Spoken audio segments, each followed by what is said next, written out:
Hi everyone, it's Mary Beth from MBGrayDesigns. Welcome to my channel. Today I have a pretty quick and easy DIY for you. I think it turned out so cute. It's a little flower box. So I had got this container of these blocks. They're kind of like Jenga blocks in a way from Tuesday Morning on clearance, and they were packaged in this amazing, very sturdy wooden box. So I'm gonna use this box for DIY.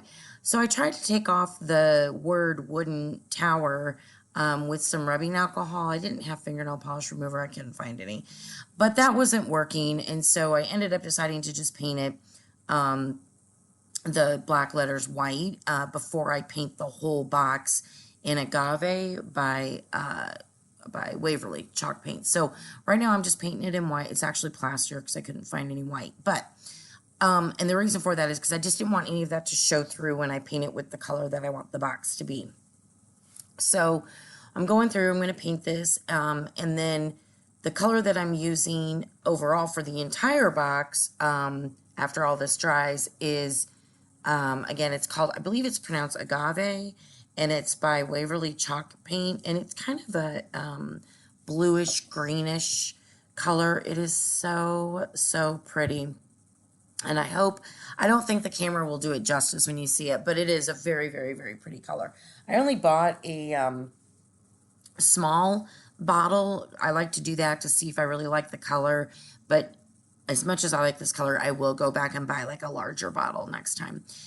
So I'm just using my heat gun to dry this to make it go a little bit faster. And as I'm doing that, I realize not too bad, but some of the letters you can't really tell on camera, but some of the letters were still showing through. I'm taking some sandpaper just to smooth out any brush strokes, but yeah, I knew that I was going to have to go over it again. So I go over it again with the same paint, the plaster, which is a white color paint, and I just end up doing the whole front. That's the front, or excuse me, not front, that's the top of the box that opens and shuts, the top of the lid. So I just went ahead and painted that whole top white. I didn't bother painting the rest of the thing. Again, it was just to cover those letters. So after I'm done painting this, I'm going to dry it real quick with probably, I think I used the heat gun to dry it. And then I'm going to pull out that agave paint and paint the entire box inside and out. So it's, you know, all around the box on the outside, and when you open up the lid, there's the inside of the lid and the inside of the box. I was gonna maybe do the inside a different color than the outside, which would have been really cute, but I just decided to paint the whole thing in this color. Look how pretty that is. Again, it looks good on camera, but it's really, really pretty color. So if you're heading out to Walmart, you should pick that color up. I just think it's so pretty. So yeah, here I am painting the box, and this covered really, really well, and I ended up only doing one coat, and I think I did some touch-ups. What I realized there was, oh my goodness, there's this huge sticker label on the bottom that I didn't notice. So I used my heat gun to heat that up, and that label peeled right off. And then I continued to paint the box, and I'm almost finished painting it. You'll see here, I didn't want you to have to watch me paint the whole box. So yeah, so I did one full coat, and then I did a little bit more here and there where it needed it. And right now, I think I'm realizing that I kind of painted the lid, the lid shut. I mean, this is a day in the life of me, right? Oh my goodness. So I'm trying to get the lid open, Eventually, I do get it open, and I knew I was going to sand anyway, so I would make that so that paint wasn't so thick around the corner. So on the top of the lid, I already took some white wax and rubbed it on. I wanted to see what it was going to look like, and I know I'm liking that look. So before I continue with that, I am taking some sandpaper, and I'm just going around the edges. It gets a little blurry here, but it'll focus back here in a moment. But I'm just going around the edges and distressing wherever, you know, I feel it would look good. And then I'm going to go ahead again with the white wax. So the white wax technique I really like is you just you know, brush it on or rub it on with a cloth, whatever, and then buff it off. So you wax it on and then you buff it off. And you can do as much or as little as you like for the desired look that you would like. I really, really, really liked this with the white wax on top. My neighbor's dog is barking. I'm so sorry if you hear that. So I continue to wax the box, and you do not have to do this step, or, well, you definitely should wax it, but if you don't want the white wax, just use the clear wax, or if you prefer a top coat of some sort, you don't have to use wax specifically, but just some type of top coat so that, you know, you can wipe it if dust gets on it, it won't ruin the paint, or it won't really scratch as easily, that sort of thing. All right, so as you can see, I really liked the look, so I continued to put more and more wax on there, and just like I said, would rub it off, and yeah, it just gives it a really, really fresh, pretty look, I think, for spring. And that is what I'm finishing up here. And again, just any top coat you want to use, polyurethane, is it polyurethane, whatever it's called, or even Mod Podge would work, or any, you know, top coat that you guys prefer to use. All right, so now the box is done. I'm going to be putting flowers in the box. And I wanted to do a stencil on the front. And so this cute little stencil came from, is it called Folk? Yeah, Folk Art, Plaid Folk Art. And there were 14 little stencils, and this is a cute little flower, and I thought that would be perfect on the front. Now, in hindsight, I did the flower where the leaves kind of go up. I probably should have done it the other way around. It doesn't matter. It still ended up looking good. That probably doesn't make sense, but there's two ways, there's two different floral and leaf stencil there. One where the flower is more on the top and the leaves will go down, and the other one that I'm doing, the florals in the middle and the bottom, and the leaves will kind of go up. So either way, so anyways, I saw this tip on somebody's channel. They went to I don't know, whatever that conference was, and they said if you use the same colored paint that you used for your project, and then let it dry, but don't let it dry all the way, then take the paint that you want the stencil color to be in, which in my case will be plaster. It makes it so it doesn't bleed through. And I cannot remember her name. She has a pretty large channel here on YouTube and does a lot of DIY, so I'm so sorry. If I can find, I just saw this not too long ago. If I can find it, I'll link her. But anyways, I thought that was such a fantastic tip.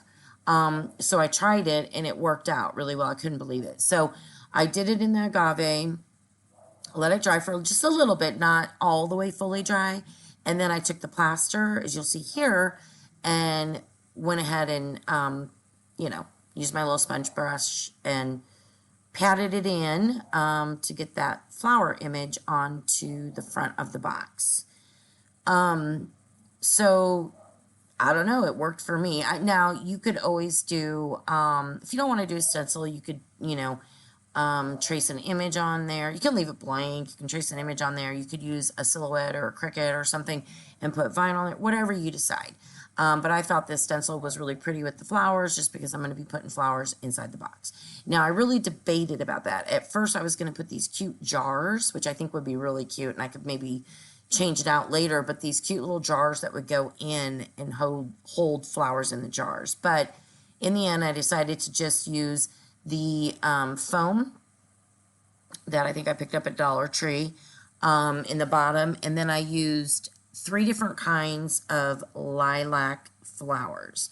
2 different kinds were from Dollar Tree, and one of them is from Walmart, but very inexpensive, and I just thought the 3 different shades of the bluish purple colors are really, really pretty, and I thought they looked really well with the color of this box.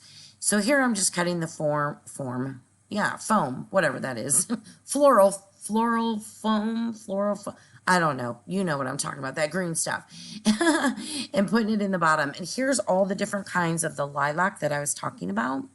And so you're going to see me mess around a lot with this. So those first ones I'm working with now came from Walmart. I think they did. Anyway, I cut them down a little bit. Well, first I put them in, just kind of seeing how I like them. So I'm going to mess around with the length, that goes in here, as well as the position of where they go, for quite a while. But that's what I'm doing. And so I do start cutting them down. And even after I cut them down, I ended up going back and recutting them down even shorter, because I didn't want them looking like, although it would be cute, like wildflowers hanging out all over the place. But yeah, so I just wanted them a little bit shorter, that's all. But you could, you know, you could put whatever you'd like in here. And any color flowers I think would look really pretty with that color we used on the box. So yeah, so I'm messing around. And I don't think I put you through too much more of this. I hope not. But it took me a while. It probably wouldn't take most people very long. But I got very particular about where every single piece was going. It was a little ridiculous. And it was very late last night when I did this. So, yeah, I don't know. It's being weird. Oh, and I ended up hot gluing, as you can see, the green stuff to the bottom. Because it was moving around a lot. It didn't fit perfectly, you know, in the box. And that just helped stabilize it. And again, if I decide, which I may do, to pull those flowers out, and I pull the green foam, whatever that's, I can't think of what it's called, out, I could probably just sand the bottom a little bit to get anything that was hot glued on there. And then that way I could put jars or whatever it is I wanted to put in there if I ever want to change it up. So that's no big deal at all. All right, so you're seeing me literally mess around. So I decided I was going to put towards the back of the box where the lid is, all of that type of lilac, and then the deep bluish purple and the medium bluish purple ones I end up kind of mixing in throughout the rest in the front, and you'll see it. There it is. And I think it turned out really, really super duper cute. So now I thought that lid needed something, and I knew obviously the lid's going to be open with those flowers. And where I would set it would just kind of be leaning up against, you know, the wall, so that the lid would be up a little bit. So I wanted to put this ribbon. This ribbon is like it's like linen or something. It reminds me of linen. It's really pretty, and it's kind of an off-white type of color, but I thought it went really well. And so here I'm just going to cut that ribbon, and I'm actually going to fold over the end, like hot glue the end over, just to give it a clean seam, if you will, before I glue it together over there. And yeah, so I thought that ribbon would look really cute. So that's what I'm doing now. And again, I'm just hot gluing that little edge down, so that way it's a clean, straight edge when you're attaching your ribbon. Even though you probably wouldn't see it on the back like that, you know, I just decided to do that anyway, just to make it more complete, finished, I guess. So I'm attaching that there, and I want to make sure it's straight, and I tried to pull it tight, and what happened was, I guess I didn't all the way. It's a little loose. So once I maneuver it, I just keep kind of moving it and maneuvering it. That glue's still kind of warm. I was able to get it a little bit tighter, so it worked out. I didn't have to like redo it. And then all I did was I just took some twine, and I rolled it up around my fingers. I just wanted to get the kind of the size of a little bow that I wanted, and I just wrapped it, I don't know, 3, 4, probably 5 times, 4 or 5 times around my fingers.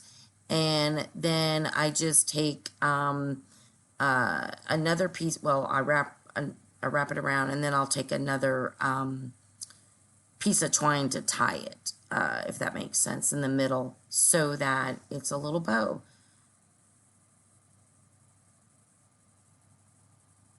So I cut it off. There's little tails, and now another piece that I cut off, I'm just gonna wrap it around the middle a few times, and then I'll tie it in the back, and I just double knot it, and then I'll cut off the excess of that, those twines from when I knotted it up.